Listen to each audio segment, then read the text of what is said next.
বাজারটি প্রায় ২০০ বছরের পুরনো। হ্যাঁ দর্শক, ঠিকই শুনছেন, আমি বলছি ১১ নং চরপুটিমারি ইউনিয়ন পরিষদ নিয়ে গঠিত বেনোয়ারচর বাজারের কথা।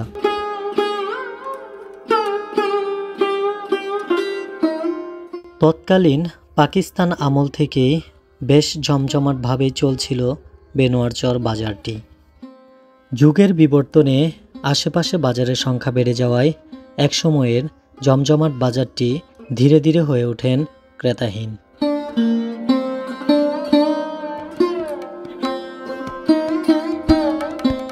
স্থানীয় মুরব্বীদের দেওয়া তথ্য অনুযায়ী জানতে পারি এই বাজারের বয়স প্রায় ২০০ বছর, যা পাকিস্তান আমল থেকেই খুব জমজমাট হয়ে উঠেছিল এই বাজারটি।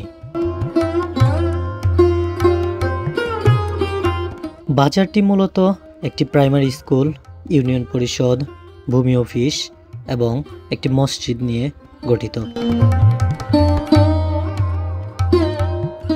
এ বাজারের মূল কেন্দ্র হতে ৩টি সংযোগী স্থল তথা ডিগ্রিচর হয়ে ডেফলা, মেলান্দ, ইসলামপুরকে সংযুক্ত করেছে। এই সংযোগী স্থলের একমাত্র বাধা হয়ে দাঁড়িয়েছিলেন দশানী নদী। ঠিক সেই সময়ই এই যোগাযোগ ব্যবস্থাকে উন্নত করার লক্ষ্যে সুলতান মাহমুদ বাবু ১,৪৯,৪৯,২১৭ টাকা ব্যয়ে দশানী নদীর উপর ১৮ ফেব্রুয়ারি ২০০৫ সালে ১২৫ মিটার দৈর্ঘ্যের এই সেতুটি নির্মাণ করেন।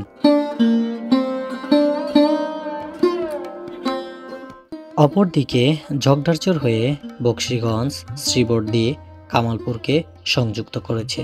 হ্যাঁ, আরেকটি সংযোগী স্থল তথা ডুবারচর হয়ে শেরপুর, নকলা এবং ঝিনাইগাতিকে সংযুক্ত করেছে।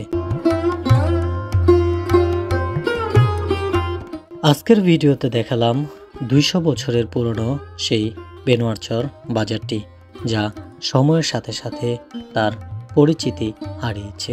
বাজার কমিটির অক্লান্ত পরিশ্রম এবং ক্রেতার সংখ্যা বাড়ালেই কেবলমাত্র আবারও জমজমাট হয়ে উঠবে বেনোয়ারচর বাজারটি। আর হ্যাঁ, এই প্রত্যাশা রেখেই আজকের মতো শেষ করছি এখানেই। ভালো থাকবেন, সুস্থ থাকবেন, আল্লাহ হাফেজ।